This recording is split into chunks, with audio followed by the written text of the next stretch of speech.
Call to order the regular city council meeting for Tuesday, September 6th, 2022. I'd like to welcome everybody here. Please silence your cell phones or put them on vibrate to limit interruptions. Maybe even iPads too. Just kidding. Please call the roll. Evans. Here. Janser. Here. Olson. Here. Pittner. Here. Pajagula. Here. Ross. Here. Striley. So as part of one of my traditions of starting off city council meetings is to have someone from the community come up and lead us in the pledge. And tonight I got a couple of young gentlemen here that I'm going to call up. Airman Petralta and Airman Ahmadi, if you want to step up. There's a wonderful story with these two airmen from the Minot Air Force Base. I was asked to participate in a naturalization ceremony last week on the Minot Air Force Base, and it was for these two gentlemen here. And what really blew me away about this situation was that these two young men took an oath to defend the country, took an oath to take up arms to defend the country even before they were citizens of the United States. That it just moves me. So I want to thank you, and it is an honor for me and the City Council to ask you to lead us in the Pledge of Allegiance. So please rise.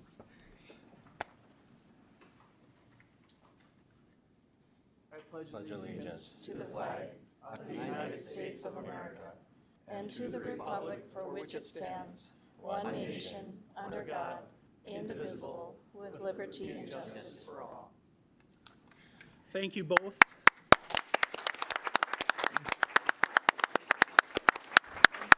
Service, and only the best come north. So thank you. Thank you. Moving on to the mayor's report. First of all, just a couple of meetings that I wanted to touch base on.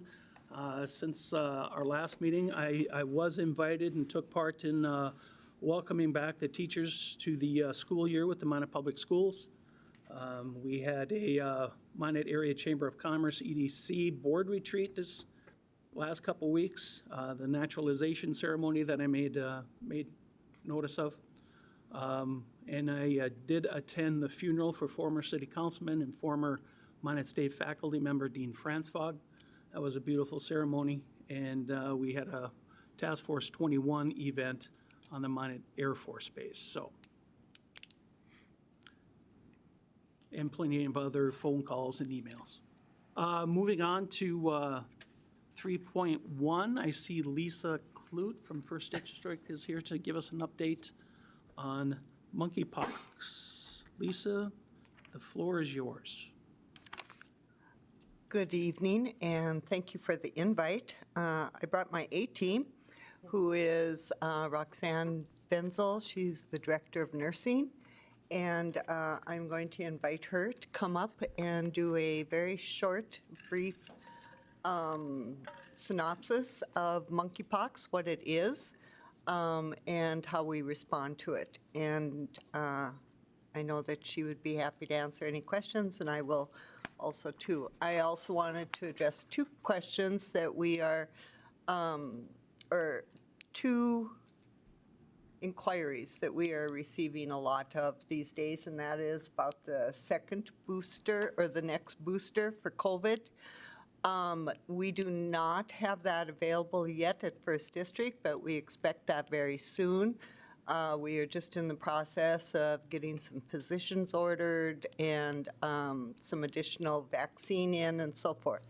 So watch for those announcements. For those that would like that next booster, that should be available very soon to you. And the flu vaccine is also not yet available. However, we are waiting shipments, and that should be soon available to the community, as with most of your healthcare providers. So I know that they, as well as we, will be announcing that availability very soon, so stay tuned. Quick question, Lisa. Yes. The fourth dosage for the COVID, who is that going to be like sort of rolling like it was for the others with the most immune compromised and our seniors first in line? Stay tuned. I think it's going to depend on the volume of vaccine that Okay. we receive. Originally, that's what we were told, but now we're getting some indications that that may be more wide open. So, And you'll have that on your website, yep, you know, we will who's make eligible. public Okay. announcements Thank you, Lisa. in all the places. So with that, I'll bring up Roxanne.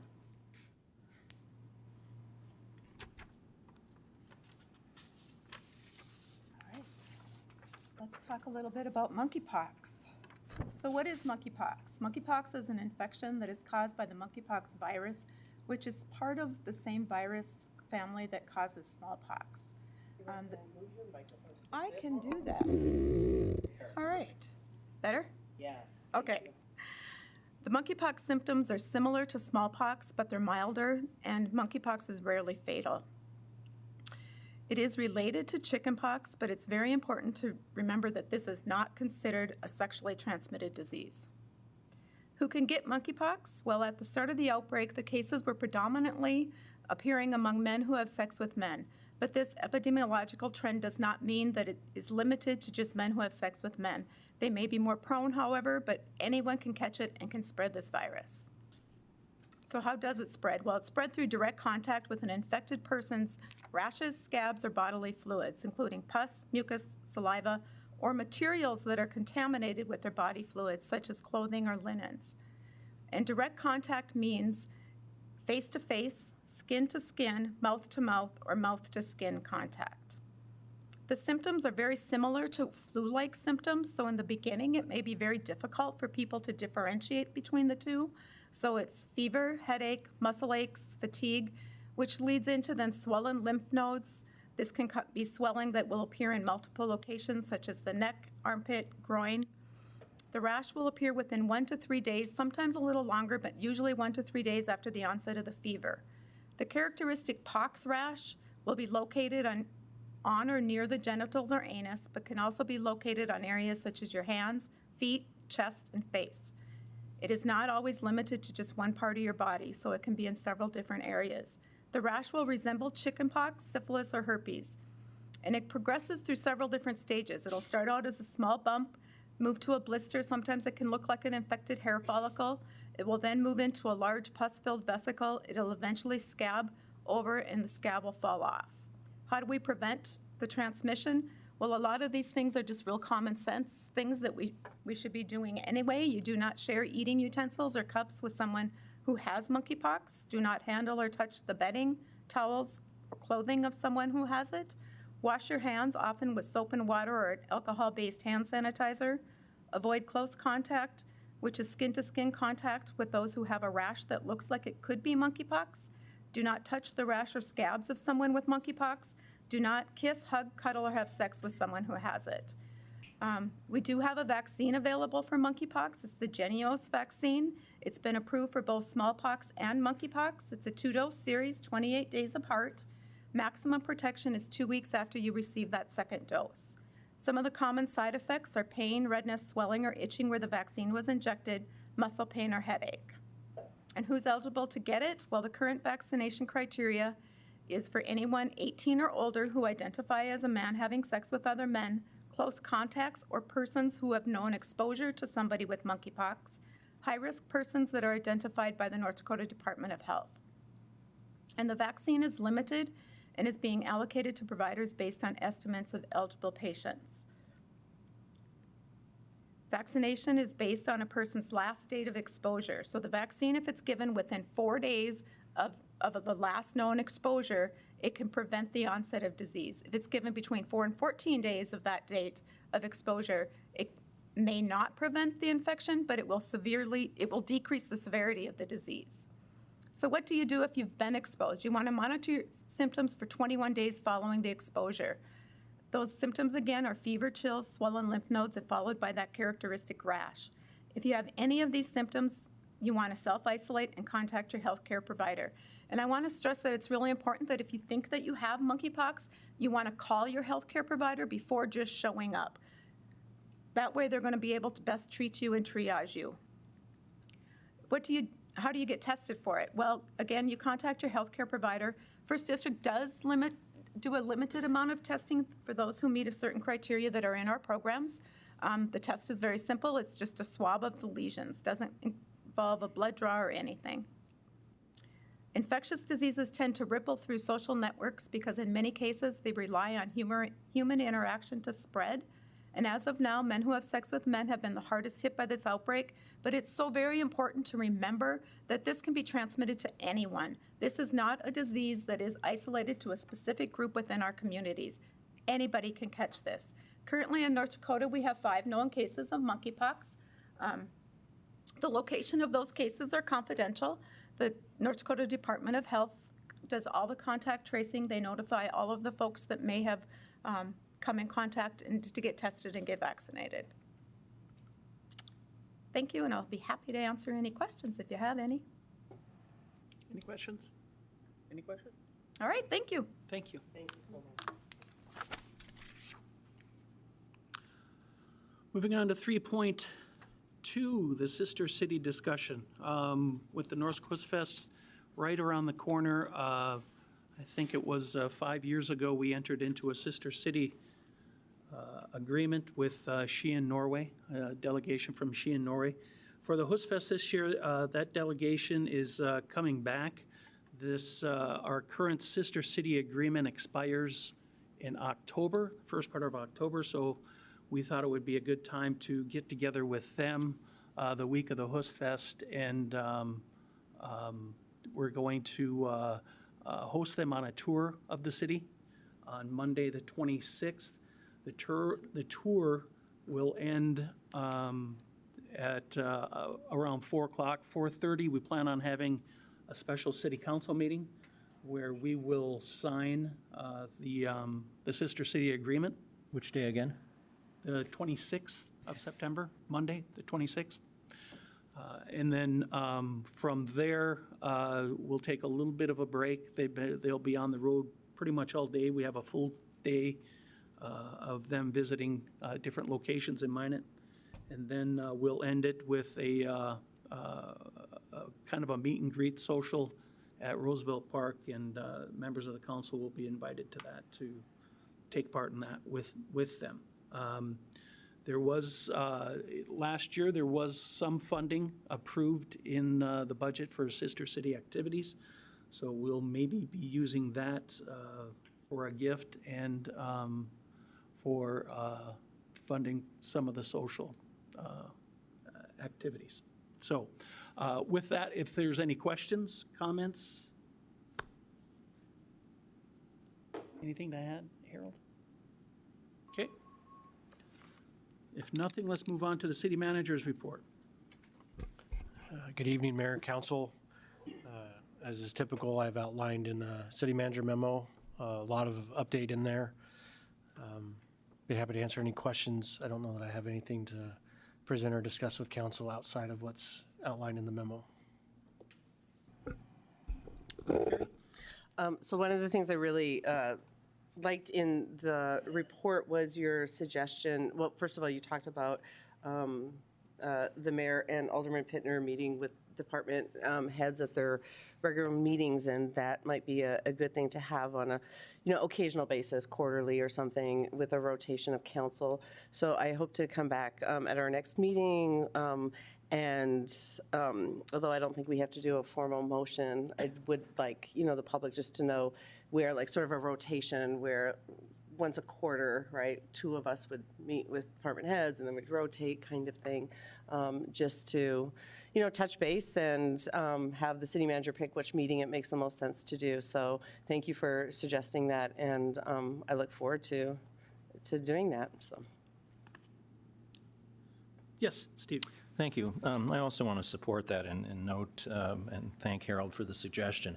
This is something I've personally been meaning to do for a long time, and I've hesitated because I don't want to intrude into the group process.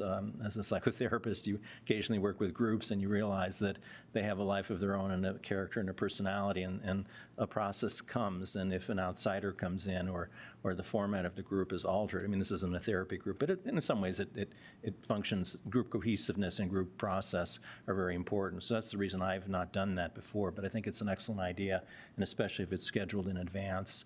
I think that would be very good for the department heads to develop a closer relationship with us, again, not wanting to in any way undermine the authority of the city manager or disrupt the ongoing process of that group. But I think that's an excellent idea. Thank you, Steve. Anybody else? Anyone else? Okay, thank you, Harold. Just one more thing on the sister city discussion. In the next meeting, we hope to have the agreement ready for the council to vote and ratify, so it'll be able to be signed on the 26th. That should be on the agenda for the next meeting, just FYI.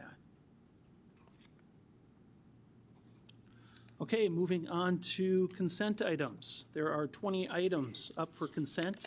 Were there any items to be pulled? If not, what are the wishes of the council?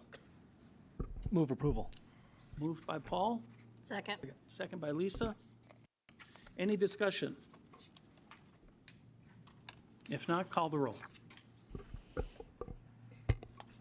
Pittner, Yes. Pajagula, Yes. Ross, Yes. Striley. Yes. Evans, Yes. Janser, Yes. Olson. Yes. Moving on to action items. 6.1, approve the CBGDR allocation number 1 substantial amendment number 17. It is recommended the City Council approve the CBGDR allocation 1 substantial amendment number 17, authorizing submission to HUD following the public comment period. What are the wishes of the council? So moved. Second. Moved by Mark, second by Paul. Any discussion? Roscoe? Thank you, Mr. Mayor. I'm not objecting to the change in funding. Obviously, there's some things that need to be moved throughout, if you look throughout the plan. I'm objecting to how we got here. Obviously, the county approved a large increase for it too, but signing a contract before the funding in place, I just think is fundamentally flawed and wrong. And that's what happened here, to build this without having all the funding in place. And now we're asked to come in, save the project, just like the county was. I just think is the wrong way to do a project. Obviously, part of this project is very critical. Some of it I don't like, but most of it is very good. The funding source is fine through the NDR stuff, but just the way it was handled, I just can't believe that's how I can't believe we are where we're at based on the history there. Thank you, Roscoe. Any other comments, questions? If not, call the roll. Janser, Yes. Olson, Yes. Pittner, Yes. Pajagula, Yes. Ross, Yes. Striley. No. Evans, Yes. Yes, go ahead, Harold. So I do just want to comment, and I think it's important to kind of at least make somewhat of a public statement on this. So I think this is an important project for the community. It's been going forward with the action that the council just took. The funding should be in place now for the initial contract. With that being said, though, given our current circumstances and some of the delays that have happened, there is likely to be some budget amendments and those kinds of things. And I guess my plea is to the public, particularly the private sector, to come forward and support this. So far, all the funding for this project has come from the city, or from the federal government through the city, through these NDR funds, the county through the ARPA funds.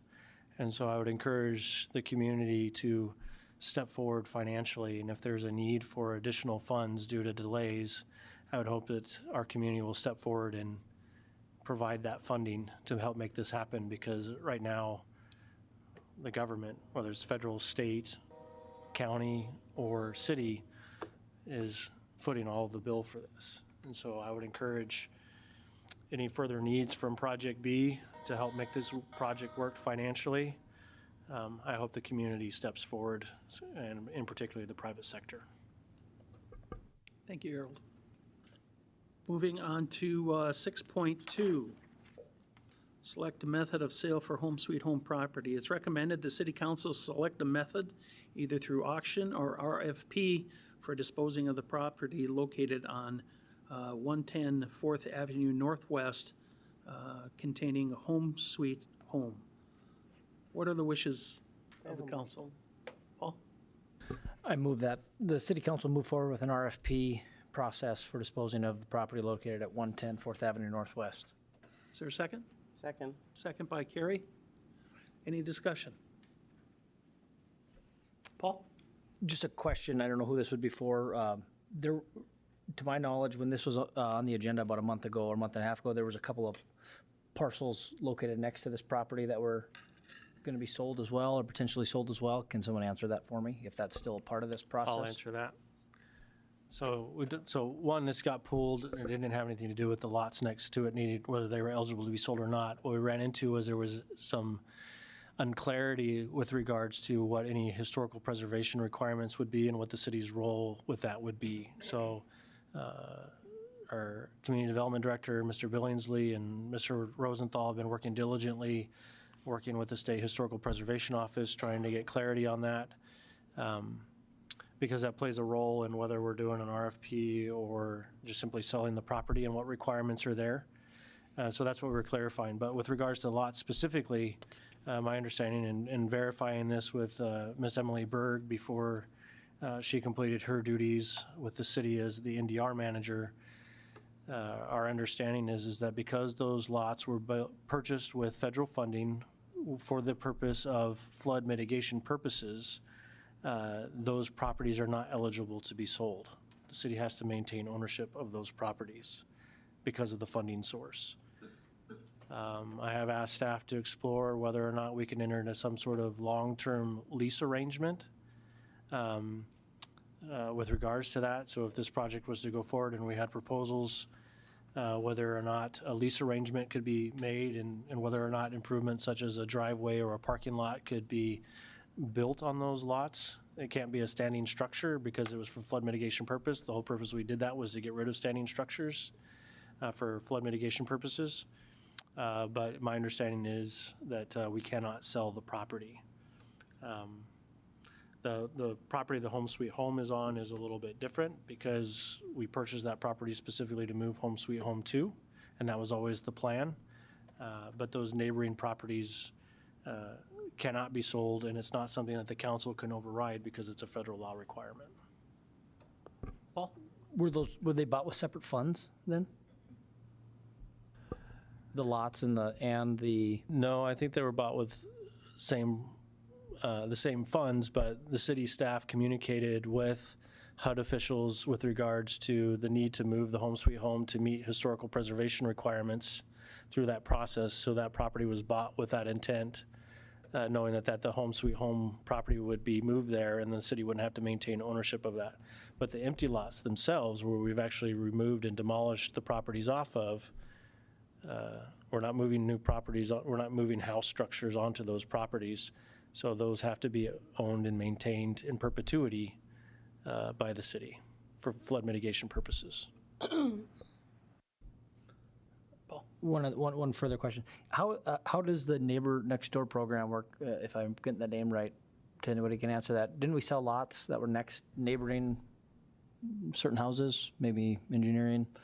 Maybe Dan and Emily can come do that, but as far as I'm aware, all properties that were eligible for that have either participated in that process, or I don't know that we have any other properties eligible to participate in that program anymore, as I understand it, but maybe Dan or Emily have more clarification on that.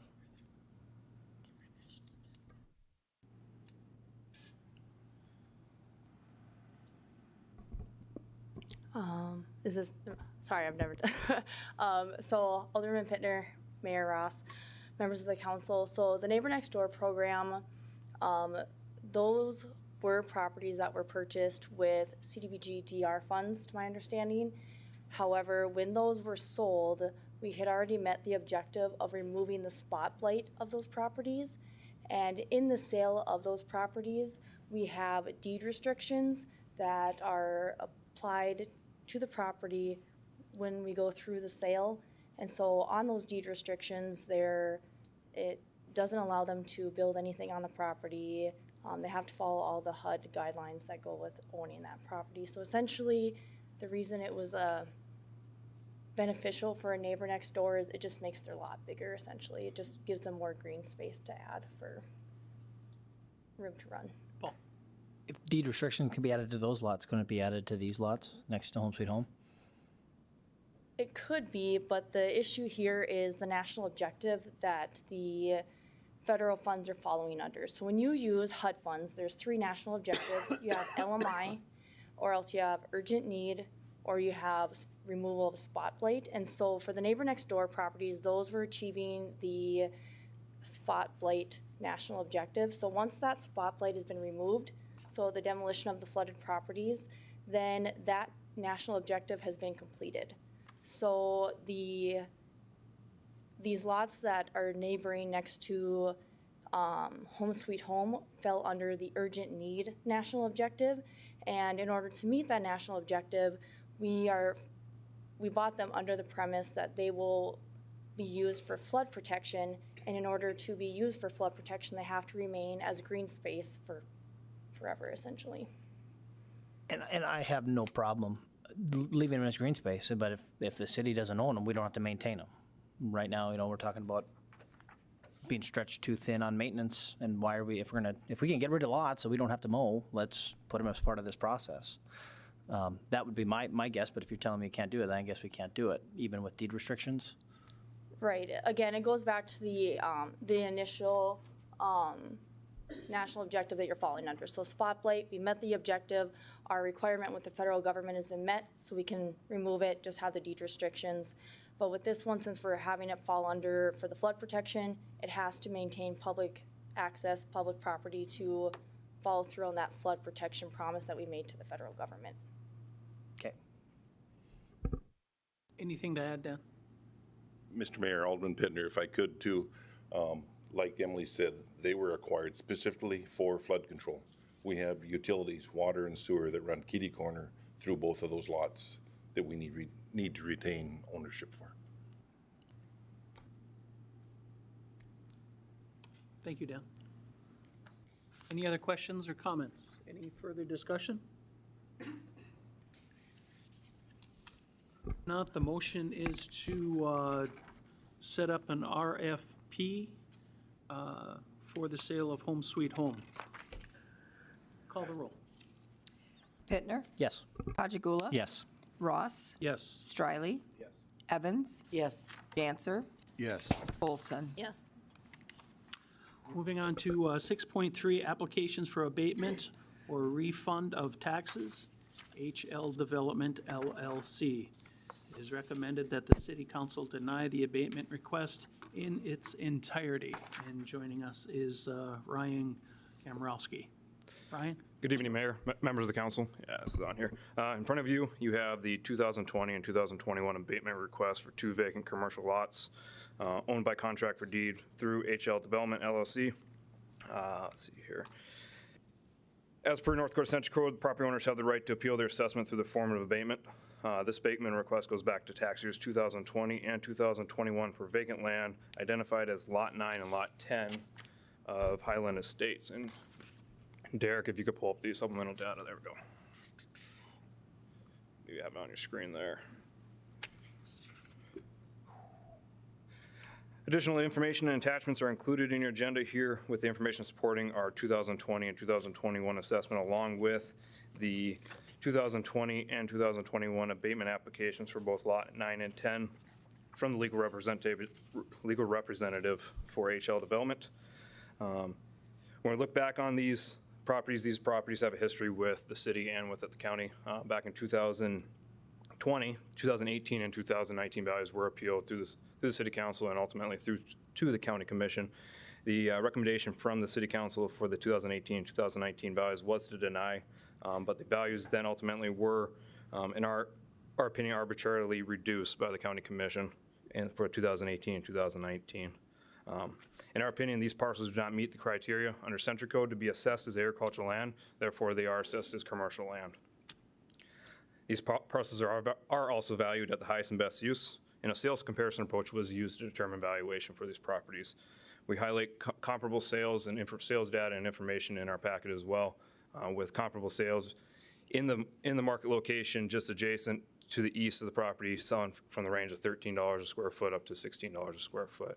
As you see in our analysis, we are valuing these properties at $1.50 per square foot, making those adjustments based off the use and the excessive drainage that is associated with these properties. That is what we have to present here today. I know the applicant themselves have an opportunity to appeal here and provide information ultimately, but I'd be happy to answer any questions that the council would have. And again, our recommendation is to deny the applications at hand. Any questions of Ryan? Steve? Just to kind of clarify something, I read all the materials and looked at the various criteria for what qualifies or doesn't qualify, but the one point that the applicants made, which kind of bothers me a little bit, and I want to have you respond to that, is that they're saying the land is cropped right now, so it clearly has an agricultural usage.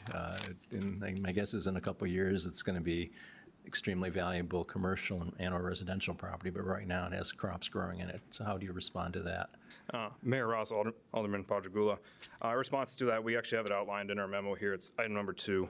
It's in our opinion that the property meets the 4 criteria not to be classified as agricultural land nor assessed as agricultural land. Those criteria, there's 7 criteria. I'll just touch base with them right here. And this criteria falls for any property that was platted after 1981. The land is platted by the owner is the first criteria. Second criteria that could be met is public improvements, including sewer, water, streets are in place. Topsoil is removed or the topology is disturbed to the extent that the property cannot be raised or used to raise crops or graze animals. The property is zoned other than agricultural. The property has assumed an urban atmosphere because of adjacent residential or commercial property development on 3 or more sides. The 6th item is the parcel is less than 10 acres and not contiguous to agricultural land. And the 4th is the property sells for more than 4 times the county average true and full agricultural value. In our opinion, when we go through review, when we have these large broad acre tracts of land, we use this criteria, this checklist as we go through. And this property did meet 4 of the criteria for it to be classified and assessed as commercial property. First one is the subject property was platted after March 31st, 1981. Property was recorded on March 30th, 2012. So that's the first criteria met. Public improvements such as streets, water, and sewer are available and located right in the right-of-way of the property. That is both available on 37th Avenue and 30th Street. So that's the second top, basically, checkbox that we hit in our review. The 4th is that the property is zoned other than agricultural. Both properties are zoned commercial. And then the 4th item is the subject property was part of a multi-parcel transaction back in 2017 for 308 acres that sold for $9 million. That is 51 times the county assessed value. In retrospect, we have an assessment of roughly, we want to break it down on a per acre as a larger basis. We have a valuation of $65,340 per acre on the property. I know they have currently listed for $217,000. And that was the listing that dates back even into 2020, 2021. Our sales, as I mentioned, we're valuing at $1.50 per square foot, but our comparable sales are ranging from $4, $3, $4, all the way up to $16 a square foot. So that was kind of our basis that we based our opinion of value off of, not to value it as agricultural land. Thank you. Thank you, Steve. Thank you, Ryan. Is there, since this is a hearing, is there someone here representing HL Development LLC? Good evening, Mayor Ross and Council. I am Jessica Merchant. I am the attorney here on behalf tonight of HL Development LLC. They do own the lots 9 and 10 in the Highlander Estates subdivision. We are requesting an abatement or refund of taxes for the year 2020 and 2021. As Mr. Komorowski discussed, the Century Code that applies to this is 570201.1, and that defines general agricultural property for purposes of the property assessment. We are not disputing that there are certain criteria that are met by this particular property. Specifically, in or in the assessor's review, they indicated that they believe that 4 of these criteria are met. We believe that 3 are met. We dispute strongly subsection 2, the public improvements such as streets. This was the issue that was part of the 2020 abatement, wherein the the county commission did agree with us and indicated that an abatement would be appropriate. At that time, they changed the value on Lot 9 from $1,174,000 to $132,000. They changed the value on Lot 10 from $1,035,000 to $193,000.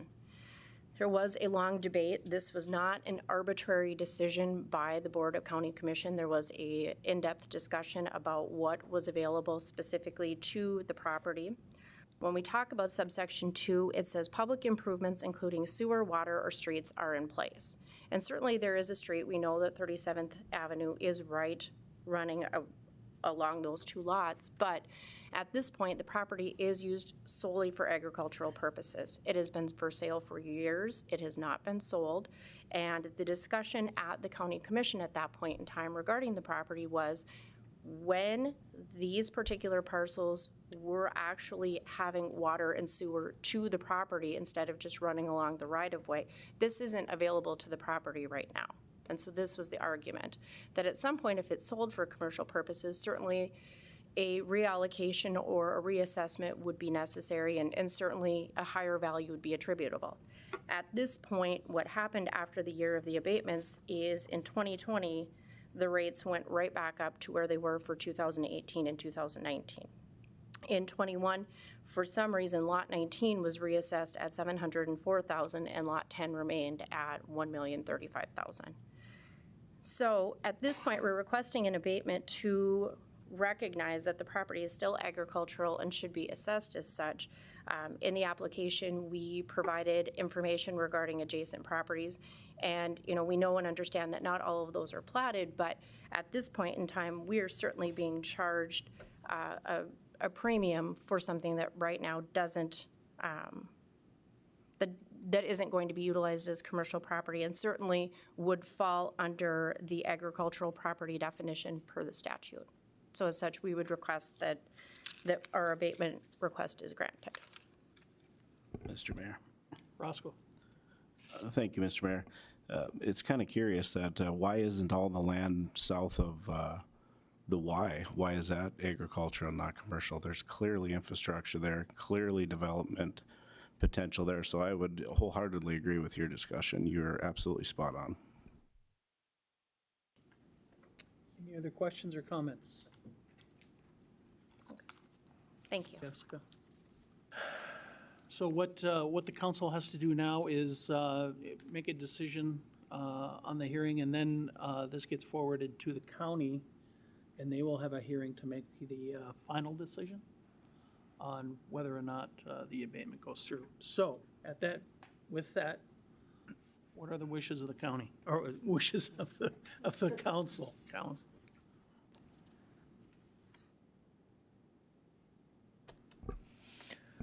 Mr. Mayor, I would make a motion to deny the abatement request. Second. There's a motion by Pittner, second by Mark.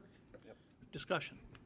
Roscoe? Well, Mr. Mayor, again, let's treat all the property the same. Let's make a motion to make all of south of the Y, that whole chunk there, which is agricultural, let's make that commercial then too. Let's treat people fairly here instead of unfairly like we are now.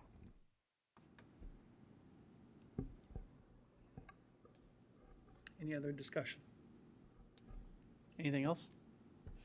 Paul? Maybe not a motion, I'm not gonna make Roscoe's motion at this point, but Ryan, if you could get some information for us on the difference between those lots and the one that we're dealing with right now, that would be helpful. Mayor Ross, Alderman Pittner, Alderman Striley. In reference to the lots south of the YMCA, I believe majority of those are platted subdivision that fall within their county jurisdiction for parceling. As for other parcels, I know one of them is outlined in the applicant's packet for comparable properties. It's the property just on the southwest corner there of 16th and 37th. That one is valued as agricultural land because it does not meet the four other criteria to be assessed as commercial land. So as I stated, we go through when we look at all property valuations, we have to determine whether it meets that criteria to be valued as agricultural land. And if it does, then it's valued at a per acre rate of agricultural value on that end. But we ultimately can only handle assessments within the city limits on that. Thank you, Ron. Any further discussion? Please call the roll. Pittner, Yes. Pajagula, Yes. Ross, Yes. Striley. No. Evans, Yes. Janser, Yes. and Olson. Yes. Moving on to 6.4 Ad Hoc Committee, Magic Fund Guidelines Review Committee. Recommended action, it's recommended that the City Council approve the establishment of an ad hoc committee comprised of no more than 6 members to be appointed by the mayor to review and offer recommendations to the City Council, the general policy guidelines of the Magic Fund. What are the wishes of the council? Carrie? Well, it's my memo, so I even make a motion to, what do we make it, we're recommending? We approve the establishment of the ad hoc committee and comprised of the 6 people and appointment by the mayor, and hopefully they can come back to us before the end of the year with a review and any potential revisions for the Magic Fund that council can take under consideration. I'll second that. Seconded by Steve. Any further discussion? Mark? Just, is the, by the end of the year part of the motion? Yep, it's part of the memo. Okay. It's just sort of suggestive. I mean, I would imagine they'll, Well, I guess. do we I'm want to a- make it part of it? Yeah, I would like to, because Okay, I think. so in my memo, I said no later than, I believe, December 19th is the last meeting of the year for us. So I'd be happy to include that in the motion if my second also agrees. Yes. I appreciate that. I think it's good to put a timeline on that so that the work gets done and we get something back. Yeah, it is December 19th, Anna. Any further comments or discussion? If not, please call the roll. Evans, Yes. Janser, Yes. Olson, Yes. Pittner, Yes. Pajagula. Yes. Ross, Yes. Striley. Moving on to 6.5, Repeal of Ordinance 7-34, Regulation of Pit Bull Dogs.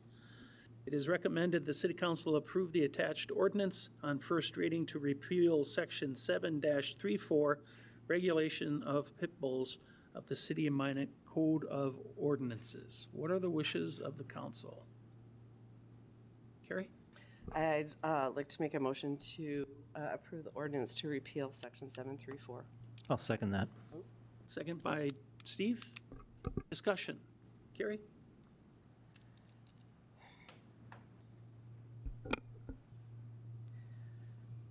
Do the best you can until you know better. Then when you know better, do better. Those are the words of Maya Angelou. On January 17th, 2018, the Minot City Council did the best they could when they rejected an ordinance seeking to repeal Section 734, which is the regulation of pit bull dogs. It is my assertion the adoption and implementation of the Dangerous Animals law later in 2018, along with 3 years of data on its enforcement and effectiveness, have brought this governing body to know better. And with that, we need to do better and repeal 734. The topic debate today is not pit bulls. That topic was discussed over the course of months when Alderman Straight headed up Prohibited Animals Ad Hoc Committee in 2017 and 2018. The question before us is simple. Is the Dangerous Animals Ordinance a better tool for addressing potentially dangerous or dangerous dogs, regardless of their appearance or breed? 3 of the council members, 2 of whom still sit on this body, who voted against repealing the breed-specific law in 2018, shared their rationale for their no vote and what it would take for them to reconsider a repeal of the ordinance. Councilmember Steve Pajagula, I think the banning of certain breeds is a historical accident. I think it was a mistake based on what we know now. I am not willing at this point to give up what we have. until we have a better alternative, and I think the Dangerous Animal Ordinance is a better alternative, until we have a track record, until we have an operational dangerous dog ordinance that we know works, I would like to be able to get there at some point if the data support it and we have robust enforcement. Former council member Josh Wolski, looking at this regulation, I can easily see there are problems. Is the dangerous dog ordinance a better way to mitigate the risk? The answer to that is I don't know, because we don't have a dangerous dog ordinance. But maybe there is a day in the future that once we have seen the effectiveness and efficacy of this dangerous dog ordinance. Councilmember Mark Janser, we don't have in place yet a dangerous animal ordinance. I would like to see some additional things if we are going to lift the ban. He went on to mention microchipping and completion of certain kinds of training. Attached to tonight's agenda is a 27-page memo I prepared, and I urge people to take a look. In summary, the breed of dogs in the 2019 to 2021 citations are varied, as we'll see on this chart. Lab and lab mixes had the most bites towards humans. And in the one case where a dog inflicted fatal injuries on another dog, the breed of the attacking dog was a German Shepherd. A review of the 2019 and 2021 citations issued for violations of both of these laws indicate the dangerous animal law is being used more than any other code provision to address dangerous and potentially dangerous dogs, including those breeds that are prohibited under 734. In 2019, 100% of the standalone citations for 734, which is the pit bull law, animal control officers in all of those, and 100% of those 8 citations had no notation of observing or noting any potentially dangerous or dangerous behavior by those prohibited dogs. When a prohibited breed did exhibit behavior, the animal control officers issued citations under the dangerous animals law or other code sections. In 4 cases involving a perceived prohibited breed that involved dangerous behavior, the behavior was directed toward another dog. In one case, 2 household dogs were fighting and the owner was bitten, trying to separate them. In 2020, 734 was not used. That was 2020, sorry, I'm sorry. In 2020, 727 was used in 3, no, it wasn't used. Sorry, okay, I saw the part. In 2020, the pit bull law was not used by itself at all. In every instance, an animal control officer came upon a prohibited breed, the animal control officer issued a citation under another provision in the code, did not even use the prohibited breed. In 2021, we see that 9 citations were issued under 727. In 3, and then we have 4 standalone citations for the regulation of pit bulls. In 3 of those 4 cases, the potentially dangerous or dangerous behavior was not witnessed or reported by the animal control officer. In the one case that I mentioned, that the 2 household dogs were fighting, it is very likely improbable that a citation could have been issued under another provision of the code. In the 3 years of data, there is no report of a prohibited breed intentionally charging or biting a human. Before the passage of the Dangerous Animals Law, the Minot City Council believed that the regulation of pit bull dogs laws was the best tool to address dangerous and potentially dangerous animals. However, 3 years of data indicate that dangerous animals law is a better and more effective ordinance and a more precise tool for addressing the potential and the actual dangerous behavior of dogs in Minot, regardless of breed. What I say to Alderman Janser, Alderman Padragula, and former Alderman Josh Wolski tonight is that the dangerous animal law checks your boxes, and we know better now. Therefore, the time has come to repeal the ineffective, vague, and inhumane law targeting the appearance of a dog versus the behavior of a dog.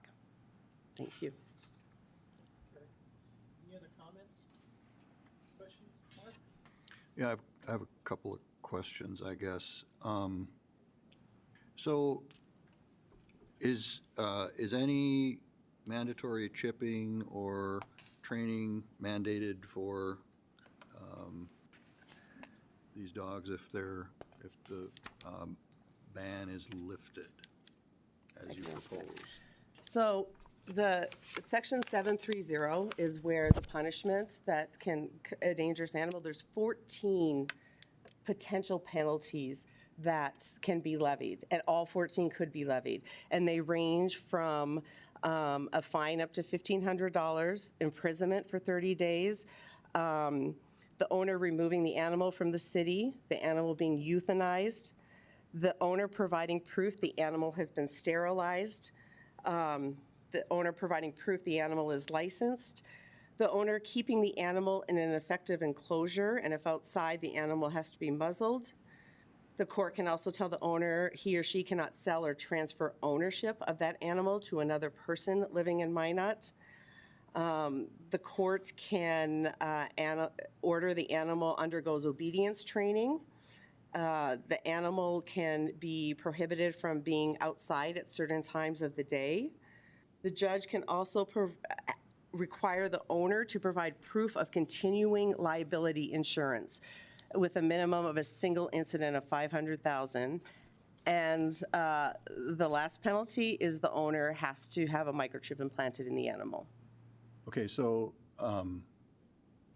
nothing is required until the owner of that animal ends up in court. Is that correct? That is correct, until they are cited under the dangerous animals law. Yep. And that's where I have some concern, I guess, continued, is that the proposed, and I think our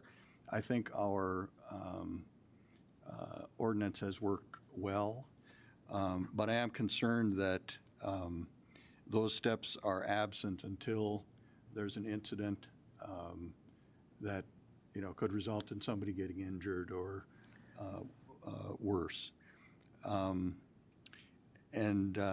So I still have some concerns about that. When I said that I would want to require training of these kinds of animals beyond the books, successful, and that I would want them microchipped, so if they get running loose, you know who to go find about them. Those are concerns I still have. Thank you. And I do want to point out the actual dangerous, and what's good is it was adopted from Fargo's law, and it actually allows for animal control officers to issue a citation before those things happen. So it can be cited when it chases or even approaches a person when unprovoked. So the beauty of Fargo's law, which was adopted from other, was that it is intended to try and address behavior that before it gets to a point of a full-out attack and stuff, that, unprovoked chases or approaches a person in the apparent attitude of attack. And that attitude of attack is really like what the ACOs can use for that. So our law even says it includes snarling, lunging, charging, chasing, or growling. So certainly, the law is there for those bites and things like that, but it's also there for those unprovoked behaviors that we know could potentially go unaddressed and lead to something more severe. I guess I have another. I guess I have another question. So much is made in this presentation of whether or not the animal control officer noted that the animal was exhibiting aggressive behavior or whatever. Is that what's required? What about the person that said they ran after me, or that I was afraid of this dog because it charged me, or what have you? I guess I'm wondering about that. Mr. Mayor, Alderman Janser, in most of these cases, the witness is going to be the best person to testify. So the victim that gets chased, rarely is the ACO there when somebody gets bitten, chased, charged, whatever. There are a couple things, and I just looked through this quickly today when I saw it was on the agenda, but first off, I'm not opposed to the appeal. I'll leave that decision up to this body to make. I would propose, much like you said, Alderman Janser, I would propose, much like some of the other ordinances, some kind of liability insurance and registration for the animals. That way we know who owns them, where they're at, and if somebody does get bitten, they have some coverage for that animal, knowing the damage that they can do. Some of the corrections that I would say is if you read the information that was provided, it spells out in there that it was not a dangerous, there was nothing dangerous found by the ACO. That doesn't mean that it wasn't exhibiting dangerous behaviors to the victim. I found that 8 of the 13, 61% met the dangerous dog definition by what's written in the findings.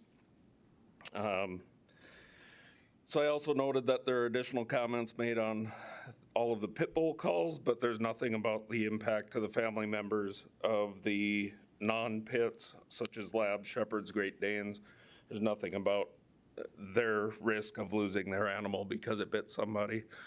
So I think the statistics, you can make what you want of it.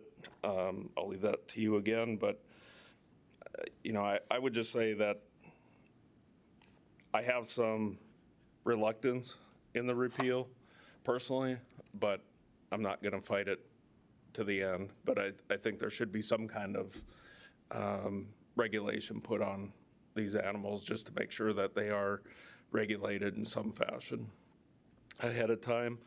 I agree with the microchipping. We're actually reviewing our licensing process so that we can be better. Right now, it's been sitting there stagnant for quite some time, and I think anybody that's had an animal in the last several years probably has experienced the frustration trying to register it. So I think there's some improvements to be made, but I'll answer any other questions you have. Any other questions? Go ahead, Carrie. So Chief Klug, would you agree that 727, the dangerous animals prohibited law, is a more tailored and precise tool to address potentially dangerous or dangerous animals in the city of Minot, regardless of breed? Yes. Thank you. Any other questions? Lisa? Not for the chief. Okay. Thank you, Chief. So just a few things, Mr. Mayor and Council. In all transparency, I'm a dog lover. I'm a dog owner. I have 3 dogs in my home. I've never in my life not had a dog. I love dogs. So this is not an anti-dog kind of thing. I was around a few years ago when we had the opportunity to vote on this ordinance. I did vote against repealing 734 at that time, and I will vote against it tonight. I think that there's a need for both ordinances. 734 is a precaution. It's to keep us from getting to 727 when we need to react to dangerous dogs. So I think that both of them need to be in place. I literally spent just a few minutes this afternoon looking for a little bit of information related specifically to pit bulls. It says that in the 16-year period of 2005 to 2020, Canines killed 568 Americans, and pit bulls contributed to 67% or 380 of those deaths. Time magazine reports that pit bulls make up only 6% of the dog population, but they are responsible for 68% of dog attacks and 52% of dog-related deaths since 1982. So then I made it a little bit more specific, and I looked at just attacks or deaths in 2022. On August 31st, just a few days ago in Hastings, Minnesota, a woman was transported to the hospital after a vicious pit bull attack that took place. Officials said the dog bit the woman's daughter, and when the woman got involved, the pit bull then attacked the mother, which led to the daughter calling 911. The woman underwent surgery due to her injuries. Her daughter was also taken to the hospital after being attacked by the dog, but authorities said her injuries weren't as extensive as her mother's. On July 11th, in Berkeley County, South Carolina, 2 children were attacked by their neighbor's pit bull. On June 15th in Freeman, South Dakota, which is just outside of Sioux Falls, a 55-year-old woman was found at the scene and had been attacked simultaneously by 4 pit bulls. She had 17 dog bites. She was treated at a local hospital. In April 2022, a dog bite fatality. Pit bulls suspected in a multi-victim attack that killed 1 man and injured another in St. Louis. And on April 15th, 2022, 2 pit bulls attacked a family, including a 1-year-old child, in Pico Rivera, California. You don't have to look very long to know that the attacks by pit bulls are more vicious and more dangerous than other dog breeds. So I think that it is very important that we keep both ordinances in place. Thank you. Anything else? Any other comments, questions? Mark? Thank you. Mr. Mayor and council members, and I would add just one other thing to this. I've always looked at this as a public safety issue, much in the way that Lisa describes it. I like dogs. I've had a dog previously, but when we moved into town and when both my wife and I were working, I gave my big lab to my father-in-law out on the farm because I didn't think it was fair to the dog to be living in suburbia with both of us gone all day. So it's not that I dislike dogs. I think that the data that's been presented shows a certain absence of problematic issues with pit bulls. And I think one interpretation of that is the one that is being presented in the recommendation, that being that there isn't extensive problems with these animals because there aren't problems with them. On the other hand, an interpretation of this same data could be that there are few problems with these animals in our community because we have not allowed them to be here. And so going back to what I said earlier, I think this has always to me been a public safety thing. We regulate all kinds of things that we don't allow in town, or we don't allow private people who are untrained to have and use. And I know there are people who are going to say, well, it's government overreach to, pick on a certain breed. Well, I mean, dogs don't have rights in the same way that people do. And so I'm all about protecting people and making sure that as a city, we're doing what we need to do in that regard. So I'm not going to support this tonight. Any other comments, questions? Carrie? And I want to point out from my report, and I think this is important to note, that North Dakota's 3 largest cities, Fargo, Bismarck, and Grand Forks, do not have breed-specific ordinances. In fact, the 2019 and 2020 data from Fargo, which we based our law on, shows it was a precise tool to address dangerous or potentially dangerous behavior of all breeds of dogs. In footnote 6, you will see that most of the dogs were labs and lab mixes in their law. In these 3 cities, there have been no reports of pit bulls in these cities being more or less dangerous than any other breed of dog. The ordinance in these 3 cities, and these 3 cities combined have a population of over 266,000 people, appears to be effective. And none of the governing bodies in these 3 cities have contemplated a change in their current laws. Thank you, Carrie. Anything? Steve? Yeah, I wanted to respond, particularly since Carrie did such a good job in presenting her argument. And regardless of how you feel about this, I wanted to compliment her on the information she gathered and having city staff put it together and then her presenting it and outlining it. Having said Correction, I put it all together. that, oh, I'm sorry, I thought the data was gathered by the city staff from their No, reports. I read through every police report sorry. in those 3 years. Well, then you deserve more credit even. Anyway, I wanted to kind of respond to what was said and to kind of clarify, like Mark did, as to my current thoughts on it. I don't want to rehash the whole thing about, are they dangerous or how dangerous are they? Actually, I was going to cite some of the same statistics Lisa just did. The one that really jumped out at me was this fact of, in a 4-year period, the pit bulls are responsible by far for the largest number of fatalities. When you think of being attacked by a dog, being bitten by a dog, and then being killed by a dog, it's a pretty gruesome kind of outcome for your life. Many of these victims tend to be children. In fact, there has been some research in the province of Manitoba, which I think is pretty relevant to us, that a ban on pit bulls reduced hospitalizations from dog attacks by about 18%. And that the reduction was most noticeable for young people, for people under the age of 20.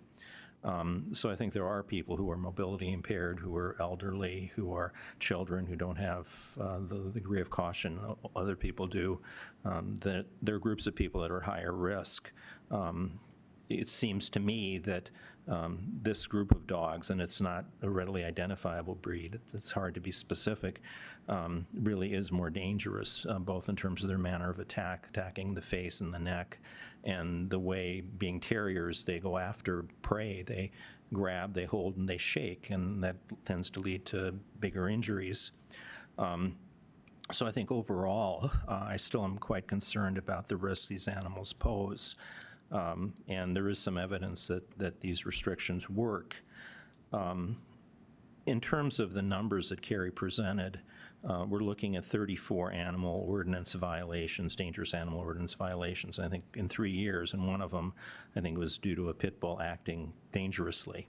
It's not the dog's fault, and I agree with the fact that it's mostly on the owner, but it's not exclusively on the owner.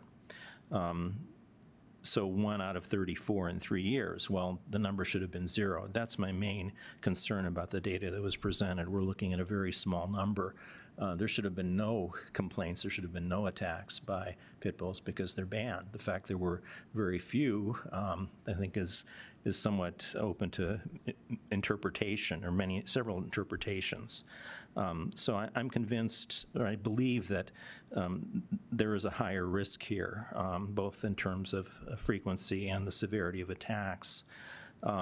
In terms of what I said earlier a few years ago, if we were starting from scratch, I think a dangerous animal ordinance would be the way to go. I don't think there's any question in my mind that that's the most supportable and the best way to go. But we're not starting from scratch, and that's the point. And I agree with Mark and Lisa that having a ban does give us a little bit extra safety. I was thinking about that, and I thought of the mask I often wear. I see the pit bull ban kind of like being this mask. My main protection from COVID is vaccination.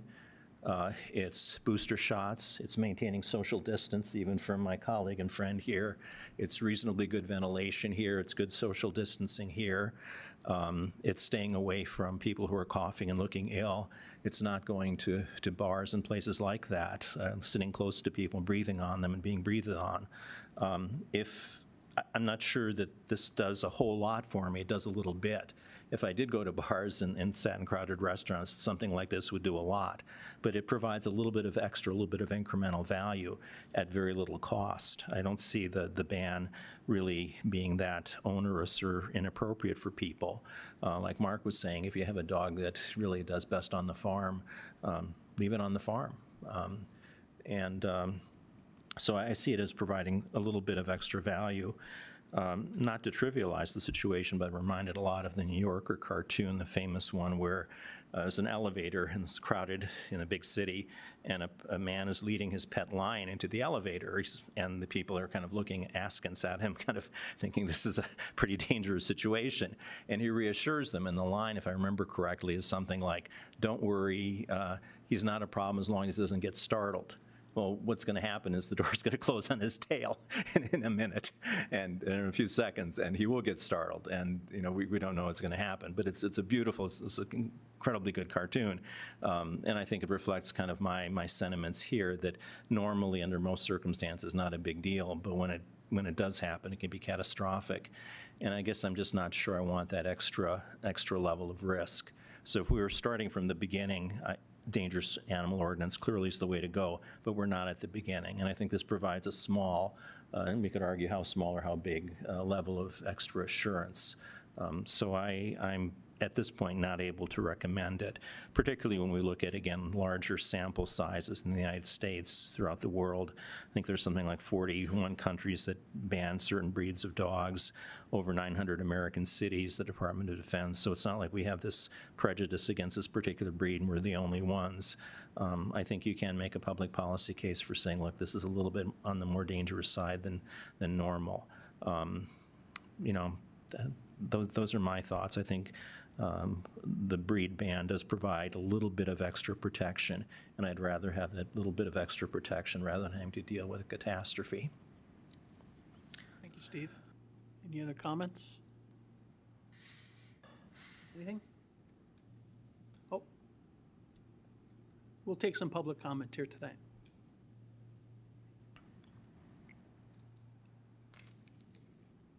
Council, good evening. I do have copies. Pull the microphone down. Sorry, thank you. I do have copies of my speech and a larger letter for you to hand out. My name's Casey Brewer. I'm a Minot resident presenting from a professional training and field experience standpoint regarding breed-specific legislation, or BSL. I've included important bullet points in each of your packets, as well as a complete writing with my personal story for your perusal, so I will brief here. My background includes extensive work with animals, dogs, and cats specifically. That work has sadly included the need to euthanize animals due to illness and also behavior. Aggressive behavior, I've learned, is not limited to a single breed. A dangerous animal ordinance shifts the focus from the physical appearance of a dog to the behavior of a dog, therefore increasing the safety of our community. The only fair and accurate determination of breed identification is by dogs that are papered or have been DNA tested. Without data to prove the cost in Minot, research from other areas shows that BSL increases costs to the city. Breed-specific legislation in Minot was enacted in August 1987, mirroring the ordinance placed in Williston in March 1987. This timeline associates with negative press that Time magazine released about pit bulls. A couple attempts to lift the ban in 2014 and 18 were unsuccessful, although in 2018 a step forward was achieved with the approval of the Dangerous Dog Ordinance. It was recommended by Street at the time that the ordinance be revisited in 1 year. We're 3 years overdue of reviewing the ordinances. I advise you to learn about the stories of those who have experienced the traumatic events of behavioral euthanasias. These stories give a clear image that any dog has the opportunity to act aggressively. The second BE that I had to be a part of was a German Shepherd. Our dog trainer has experienced BE with a Border Collie and a St. Bernard. She has expressed her willingness to give testimony of her own personal experiences if one so chooses to know. I've included her contact information for you in your packet. Please consider the following items moving forward. 1, animal control officer personal protective equipment regarding personal safety with or without an ordinance repeal. 2, less than 1% of a dog's genes determine physical appearance. 3, BSL laws cost the city money as it relates to increased facility intake. 4, BSL laws also cost the contracted facility emotional and financial burden as they want to keep euthanasia rates as low as possible. 5, we know from research and criminal behavior that owners who intend to use their dogs for malicious purposes will simply change to another breed of dog and continue to jeopardize public safety. 6, well-meaning dog owners may hide their dogs out of fear, which often results in unvaccinated dogs, with particular importance to the rabies vaccine and dogs that are under-socialized. Under-socialized dogs can become reactive and exhibit fear-based aggression, which is a much greater public safety concern than the breed of a dog. 7, as of April 2020, there are 21 states that prohibit breed-specific legislation. Families that move to Minot from states like Minnesota or South Dakota are forced to find a home outside of city limits or hide their pet once they learn local ordinances. 8, if a dog goes missing from Ward County where there's no breed ban, the BSL laws provide a false sense of security in an event such as a stray dog traveling into town seeking out resources such as food, water, and shelter. 9, reputable resources and experts should be consulted and referenced. Unfortunately, websites such as dogbite.org have little or questionable credibility and should not be used in legislative decision-making. 10, several animal advocate organizations support dangerous dog ordinances and understand the importance of personal and public safety as it relates. BSO ordinances can have unintended negative consequences and can have severe impact on the safety of those working with animals daily.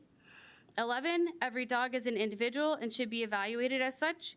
Genes play a large role in dog behavior. Both nature and nurture contribute to the demeanor of a dog. 12, education must have a role in the community to further reduce dog bites in our community. And 13, all dog bites should be assessed in accordance with the Ian Dunbar bite scale. I do have a breed ID slideshow I sent to Derek if it's able to be presented. Here's an example. What breed is Chloe? Next slide shows that she is mostly Australian Shepherd, but has a large part of Pit Bull, Husky, Coonhound, Super Mutt. The next dog, Mika, is a very muddled dog, but she does, down below, have a 6% American Pit Bull and Bulldog as well, which is also one of the banned breeds, I believe. The next dog is a Myrtle. This dog is 23% Pit Bull, but mostly Siberian Husky. Chewy, most people would probably look at this dog and think it's a Golden, but it is actually 33% Pit Bull and mostly otherwise cattle dog. There is no Pit Bull in that dog. The next dog, several here, one showing, it looks like a little German Shepherd. It's actually a Pit Bull Siberian Husky Shepherd mix. The little fluffy dog there, mostly Chihuahua, third one down, Pit Bull. The nice red colored dog there, 21.9% Pit Bull, all these other mixes. The next slide shows another 2 examples, and then I believe this is my last one here showing the difference even between a puppy and a full-grown adult and how difficult it is to tell what they're going to look like. So just as a mind set to have in the back of your mind, that what we see and what's in the ordinance, that's what it's stated as right now, is based on appearance, and only 1% of their genes show us what they are. All the rest is mixed in. So thank you for your time and attention to the safety of Minot. Thank you. Any other public comment? If not, call the roll. Evans, Yes. Janser, No. Olson, No. Pittner, Yes. Pajagula, No. Ross, Yes. Striley. Yes.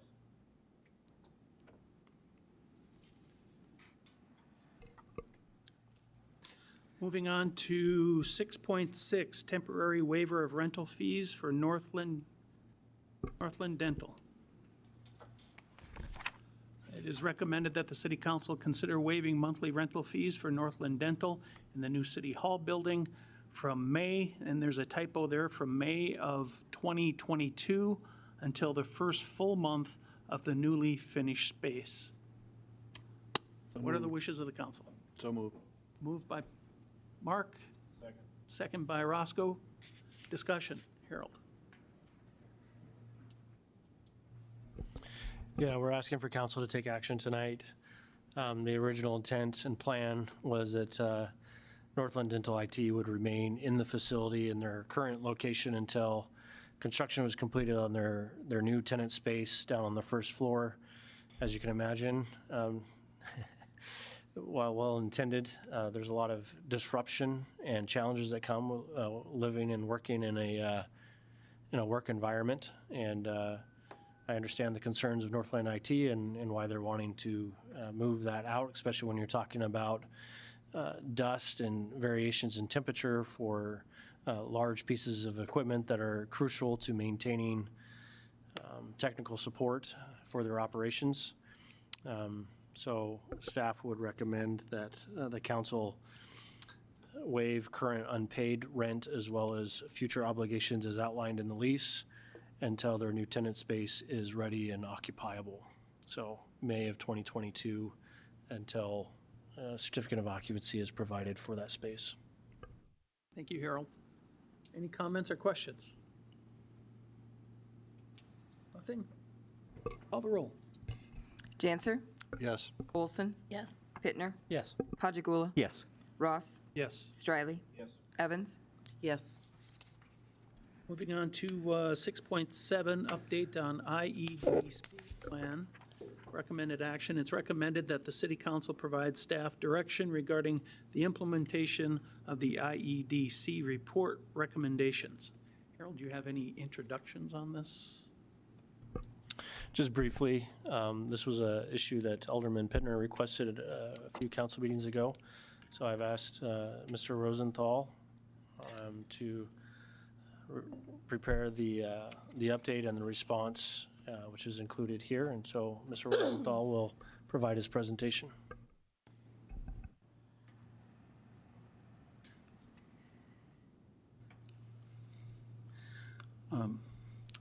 Mr. Mayor, members of the council, again, I was asked to give an update. Am I heard appropriately? Can you hear me okay? Okay, well, I'll lean in. This study the IDC report originated when John Zakian, who no longer works for the city, had helped to deploy recovery funds to a purpose of coming up with this report. Professionals from other cities were brought in and made comments, but it involved many community stakeholders, people from the community in general. I know there are some recorded versions of some of the council people meeting and discussing some issues. There were a number of citizen surveys. They did reach out to younger people and came up with the survey had nearly 1,000 respondents. The funds were dedicated from flood funds, so there is a little bit of a downtown flood area orientation, but it did cover the city as a whole. I think there's been some criticism about it being unrepresentative in some ways. I don't follow that. There were many meetings and committees, a number of white papers, which you've received in the what I sent, and that was only a pretty full sampling, but there were still a few things that weren't listed. Again, that was part of that process. It was one of the more extensive planning processes, and especially regarding economic development. Now, there were a couple studies that grew out of it specifically, and you have some of those copies. There was a strategic plan for downtown that was written in 2019. It was revised last year. You might remember that last year I received a grant from the state, and that was used to give a revision to that report in 2021. Again, last year, about this time it came out. There was a downtown opportunity white paper, a number of things that you see here that were part of that plan. We had a steering committee that kind of it was kind of reconvened, and we sought to clarify issues of that would prevent siloing of work and duplication of work regarding economic development, and that was one of the criticisms that was in the original IDC plan, that some things weren't clearly laid out. I think The citizen participates did not elaborate on their priorities for implementation, and I think just essentially, inertia, we put the plan on hold and did not consume more time with face-to-face meetings. I might also add that, again, we were in COVID last year, and we were showing up social distancing and with masks. But there were some things that were acted upon that I think are important, and it was something that Councilman Pittner asked me to emphasize in terms of this. The facade program was one of the recommendations that was clearly in that report, and we did act on that, as you know. We were, one of the important things in one of the reports is to create a wayfinding signage program. And that work has been designed, even if it's not funded at this particular moment. There was some degree of organizational clarification, and that continues to go on now. Again, a number of the planning efforts, of which I elaborated on a slide or two ago, and that included also downtown strategic planning. There specific recommendation to engage site selectors by MAC, EDC, or the previous acronym. But again, that's something that they have done. Tax increment financing, as you know, has been accomplished through Blue on Broadway and also downtown with the M building. So it is, again, something that the city has stepped forward on, and to strengthen partnerships. So there are other things on the list. There were 72 items that were identified on the list, not that we have to do all 72 of them.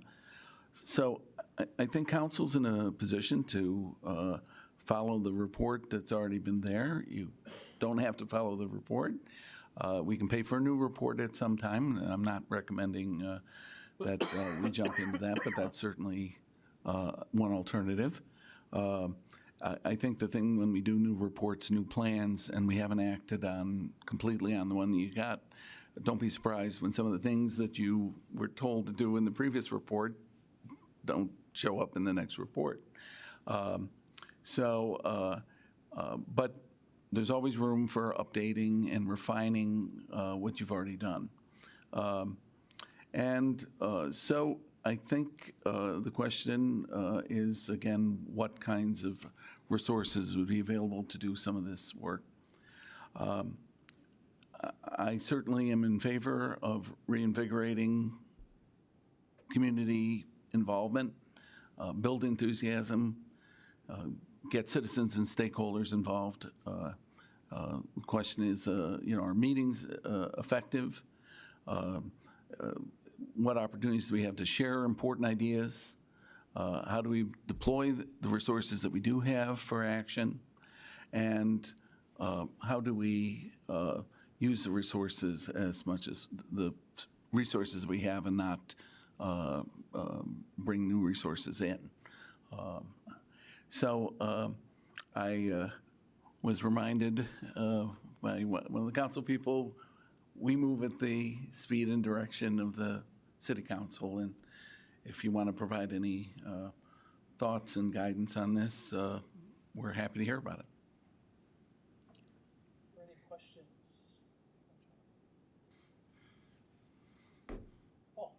Just, I guess, briefly, Jonathan, when I was on the hiring committee when you were hired, this was, the IDC report was kind of your marching orders when I was on that committee. That was kind of the template of, if you come, work this plan. Without this plan, do you have another plan in place? Obviously, we could pay for one. Is there any other directive, or is this kind of, this is it?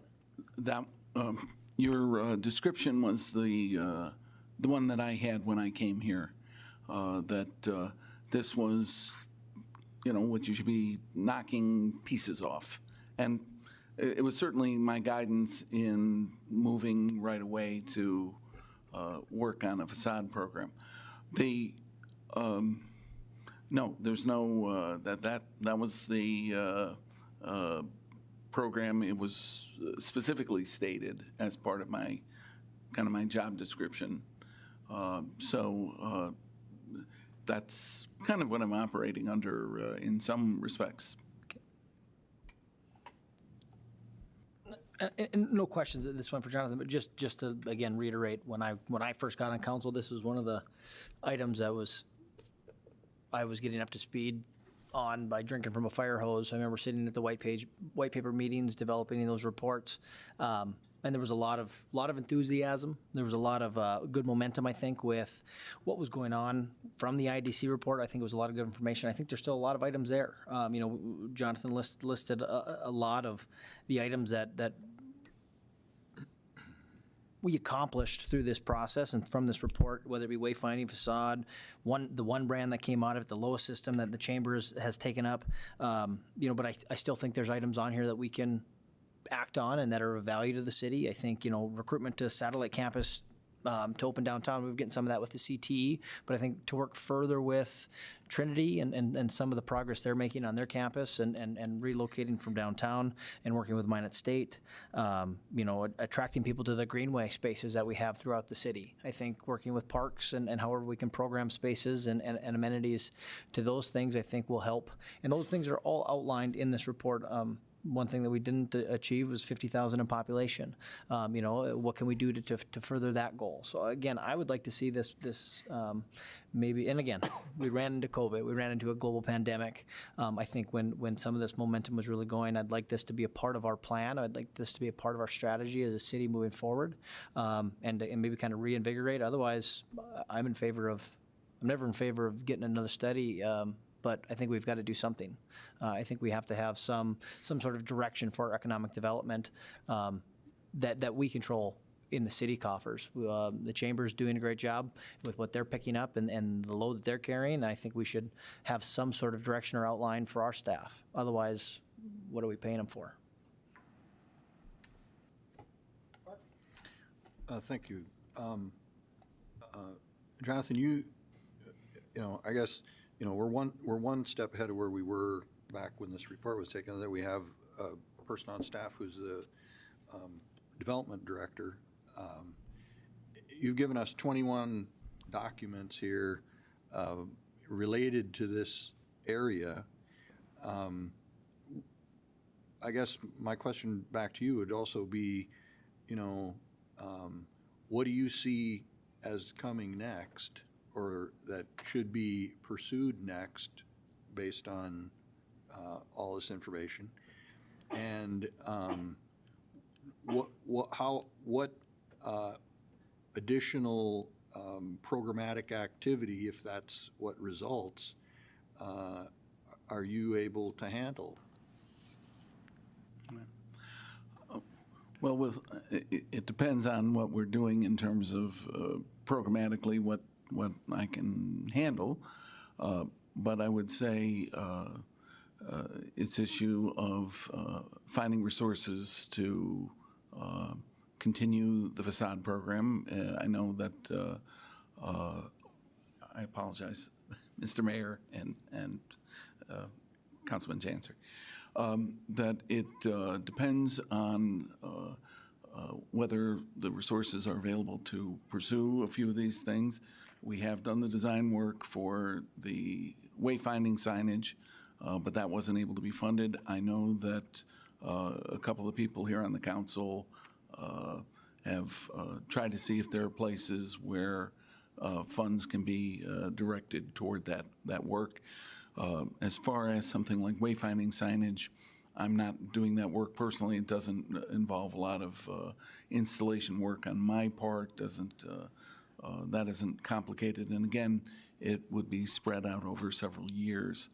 As far as facade program, we would continue what we have, where I think we will be fully subscribed later this year. The M building, we're still waiting for application. I think that there are other things that we have to decide are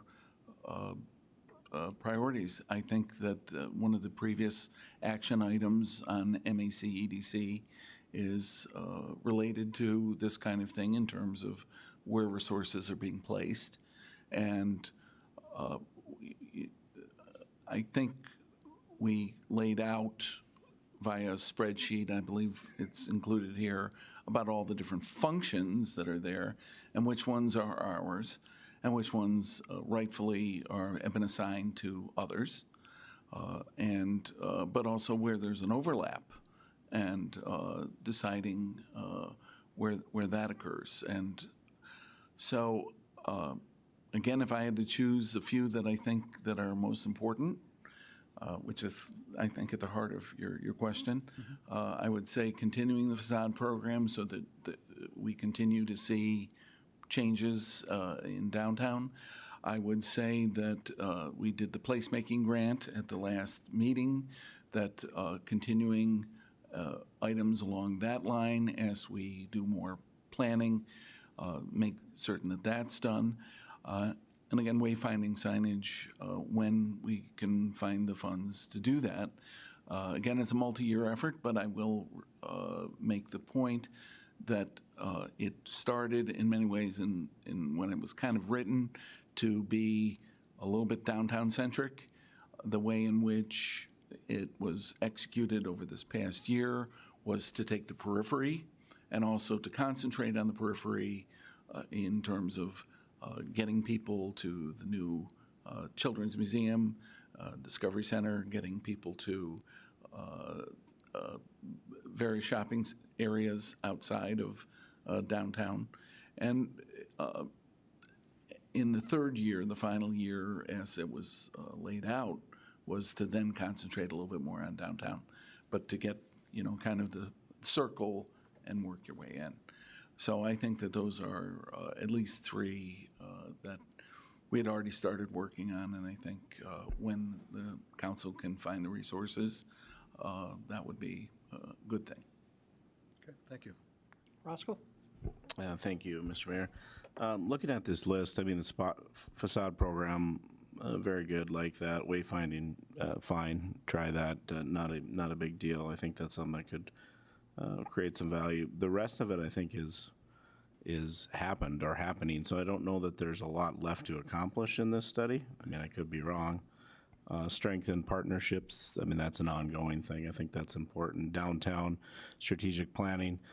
Yeah, does there need to be a little bit more? Probably, but look at what it is now. It's a hell of a lot better than it was before. I mean, I think it's going in the right direction. So more strategic planning is fine. But I mean, I think the main driver of economic development just has to be EDC, and I will not waver from that. And I think that's where our resources should be put. Although I do support putting resources here where it's warranted. Thank you, Roscoe. Carrie?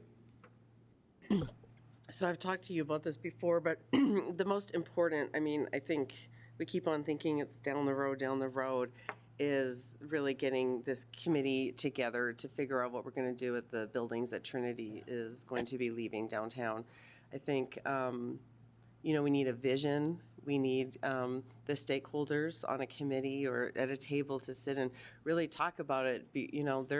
Every day we're getting closer, right, to that hospital being done and those buildings being vacant.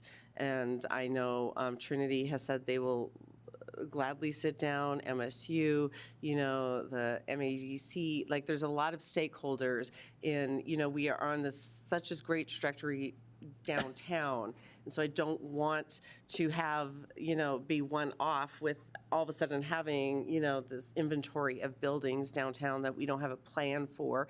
And we may not have a concrete plan, but I want a vision for it. What do we want to see that? And I don't want to wait until the hospital actually opens. I think, the sooner we start sitting down and talking about what the vision is, we can help inform the reality then. Yeah. Mr. Mayor and Councilwoman Evans, the city has made, a number of invitations to have that conversation. But I don't mean just between us and, I mean, I am talking a committee that would be like everybody, MSU, Trinity. Trinity knows they have provided us with the 4 buildings that they know they are vacating. They don't know what else they're vacating. downtown has to be involved. Like, we have a lot of stakeholders on what downtown is going to look like. I think it's our biggest planning challenge. I agree with what you said. But we're not at the planning stage. I'm talking about visioning, right? Like, we need to have an idea. Like, do we want it resident, do we want multi-use? We don't know, right? And all of a sudden, we're going to just have these buildings. Mr. Mayor and Councilwoman Evans, I would say that although, the vision is the big thing, you have to know what you've got. One of the things I've heard from a number of sources, well, we just need to tear the hospital down. I would just say, whoa, we don't know that. Now, that might be a possibility, but whoa, we don't know that. But we don't know the environmental issues that have to be resolved. We don't know what the reuse could possibly be. One of the things that we do know is that office demand is kind of limited, so that leaves kind of a limited number of choices in the universe of what you can do, but that might include housing. One of the things that we also know is that if you were to tear down a building, you have to remediate it before you tear it down. If you have to remediate it in order to reuse it, if you have to remediate it in order to tear it down, it leaves you in a fairly even perspective, except, as you said, the vision is, what is the vision of the reuse of the building? But I think you do need to know more about the physical setup of what you've got, what the environmental issues are, how much that would cost, is it worth reusing the building or not? And again, I think that also what happens with the adjoining property if they're reused? How do you park people who might use this? Although the Central Business District does not require parking, clearly there has been parking associated with these buildings. And at this point, the parking isn't listed as one of the available properties that would be up for consideration. So that would be one of the things that would have to be looked at. Thank you. When I reread these materials in preparation for tonight's meeting, I was really struck again by how prescient and useful these reports were in these agendas. I think there are 74 items that were recommended, and we're whittling away at them. My own feeling is that we need to kind of step on the gas a little bit more and charge ahead with them, because I think they're good recommendations. The process was a very sound one. It was particularly useful to have experts, neutral, unbiased experts, come in who had done this in other cities and were familiar with what developmental challenges they faced. So I think the fundamental plan and the list, the to-do list, is a sound one. I would agree with Carrie that probably the biggest single issue right now is the Trinity properties. We finally have a word from them officially as to what they will be vacating for sure. And I think this is one place where we probably need to think outside the box and maybe actually get some consultation. I was surprised when IEDC came here that they didn't see this as a disaster looming for our downtown or our community. They saw it as an opportunity, which was something I don't think anybody in town had talked about. And so there are people who see it as an opportunity, and I think the challenge is to take advantage of it, find out where that opportunity lies. I was on the selection committee for the consultant for our comprehensive plan revision, and one of the candidates, one of the people who proposed to be our contractor, they had actually had significant experience with similar situations in other cities where there was a large downtown hospital that had vacated and moved. And they touted that as one of their advantages. We ended up not choosing them, but the point is there are people out there, planners, professional planners, who have experience with this, and I think it might be worth reaching out to them. I think the fundamental plan is a sound one, but I think that's an area we might need a little bit extra advice or maybe a little bit outside perspective. that is, I think, the biggest issue. And it isn't just downtown, it's certainly in terms of the comprehensive plan perspective, it's an adjacent area, and it's something that, we have on our minds and are trying to get our hands around in terms of what we do with it. So I think the fundamental plan is good. The process that it led to it was very good. It's a matter of chipping away at those 74 recommendations and maybe highlighting and fast-tracking the attention on the reuse of the Trinity properties. I understand, too, I learned recently that MAC-EDC has a committee working on this, and I want to make sure that the city is fully represented in that, and that that committee has a fairly broad kind of focus and membership. So, full steam ahead, I guess, is my feeling on this. Thank you, Steve. Roscoe. Thank you, Mr. Mayor. Yeah, I was going to mention that Steve mentioned MADC, or excuse me, I get the acronyms right, but you know what I mean. The chamber does have a committee. I believe the schools are involved. I believe Harold's been to some meetings. I think Dave Lakefield is well. So I think the city's very engaged with that committee. They're the right banner, I think, for that, because they can bring in private sector. It's the Trinity. They can kind of herd all the cats into one room that need to be there. And I absolutely think that Trinity moving is not a negative for downtown. It's a huge positive. It could be a huge positive. And I think that's the committee that should be looking into this. We don't need to, I don't think, hire any other consultants unless they, bring somebody in from that side. But I think the city's well represented, and I don't know, Harold can correct me if I'm wrong, but I'm pretty sure he's on that committee. Anything, Harold? I don't have a whole lot to add. I mean, I think it lays a good foundation here. I've given presentations on economic development and my opinions on this. I think when I interviewed, I think I've been very clear and very vocal as well that the Trinity Hospital moving out to their new location is going to be great for the community, and I'm in that camp of, I believe this is an opportunity, right? But I would also caution here that the city doesn't own the Trinity Hospital properties, right? Trinity Hospital owns those properties, and they need to be a significant partner at the table as part of these conversations. I don't know, this is something that the city unilaterally can decide and create a vision and make happen. It's going to take partnership. It's going to take our partners at MAC-EDC. It's going to take Trinity, just like some of the aldermen here have said.